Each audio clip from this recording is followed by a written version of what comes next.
Nyeri pinggang menjalar ke kaki. Ini adalah gejala saraf terjepit. Kadang kita bingung harus ngapain, tapi tenang. Saya akan jelaskan apa itu saraf terjepit dan bagaimana cara mengatasinya. Halo, saya Dr. Tony Setiobudi, spesialis bedah tulang dan bedah tulang belakang di Mount Elizabeth Hospital dan Spring Hope Orthopedic di Singapura. Saraf terjepit terjadi ketika ada tekanan yang berlebihan pada saraf. Bisa terjepit oleh tulang, bantalan, ligamen yang menebal, kista, atau bahkan terjepit oleh tumor. Gejalanya nyeri, kesemutan, mati rasa, atau bahkan kelemahan otot, dan ini bisa terjadi di tangan atau di kaki. Biasanya saraf terjepit terjadi pada leher atau punggung bagian bawah. Ini adalah bagian tulang belakang kita yang bergerak. Jepitan saraf sering terjadi pada bagian ini. Jika dibiarkan, kondisi ini bisa mengganggu aktivitas sehari-hari dan mempengaruhi kualitas hidupmu. Ada beberapa penyebab saraf terjepit. Nomor 1, pengapuran. Seiring berjalannya waktu, bertambahnya umur, bantalan kita menjadi lebih tipis dan persendian membesar, terjadi pengapuran.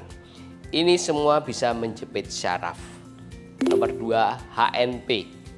Bantalan tulang belakang keluar, jelinya keluar dan menjepit saraf. Nomor 3, patah tulang. Tulangnya bisa geser dan juga menjepit saraf. Nomor 4, kista. Biasanya terjadi di persendian faset dan bisa juga menjepit saraf. Nomor 5, tumor di tulang belakang.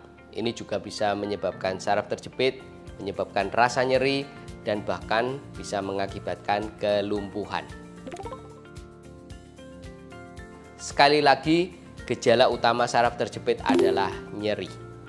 Bisa nyeri di punggung atau di leher, menjalar ke kaki atau ke lengan, dan selain itu kamu juga bisa mengalami kesemutan, mati rasa, dan kelemahan otot, bahkan kalau parah sampai kelumpuhan. Jika kamu mengalami gejala ini dan tidak membaik, cepatlah konsultasi ke dokter. Untuk kasus yang tidak terlalu parah, saraf terjepit bisa ditangani dengan fisioterapi untuk menguatkan otot di tulang belakang dan di leher, serta memperbaiki postur tubuh. Juga bisa ditangani dengan obat-obatan seperti anti radang dan pereda nyeri, dan juga injeksi steroid untuk mengurangi radang. Untuk kasus yang parah atau yang tidak membaik dengan penanganan konservatif, operasi perlu dilakukan untuk membebaskan saraf. Saraf yang terjepit terlalu lama bisa menyebabkan kerusakan. Operasi tidak bisa menyembuhkan saraf yang rusak. Saraf yang terjepit harus dibebaskan supaya tubuh kita sendiri bisa menyembuhkan saraf yang rusak ini. Berikut ini adalah beberapa tips pencegahan saraf terjepit yang kamu bisa lakukan. Nomor 1, rutin berolahraga untuk memperkuat otot-otot punggung dan leher. Nomor 2, memperbaiki postur tubuh terutama saat duduk atau berdiri untuk waktu yang lama. Berikutnya, hindari mengangkat beban berat dengan cara yang salah. Terus, jangan terlalu banyak membungkuk. Gunakan kursi ergonomis saat bekerja di depan komputer. Saraf terjepit seringkali terjadi, tapi gak usah bingung lagi. Dengan penanganan yang benar, semua ini bisa diatasi. Jika kamu merasakan gejala seperti nyeri punggung yang tidak kunjung hilang, segera periksalah ke dokter. Semoga informasi ini berguna bagi kalian semuanya.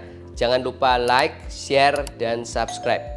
Tulis di kolom komentar jika ada pertanyaan tentang saraf terjepit atau masalah tulang atau tulang belakang lainnya. Terima kasih sudah mendengarkan dan sampai jumpa di video berikutnya. Bye-bye.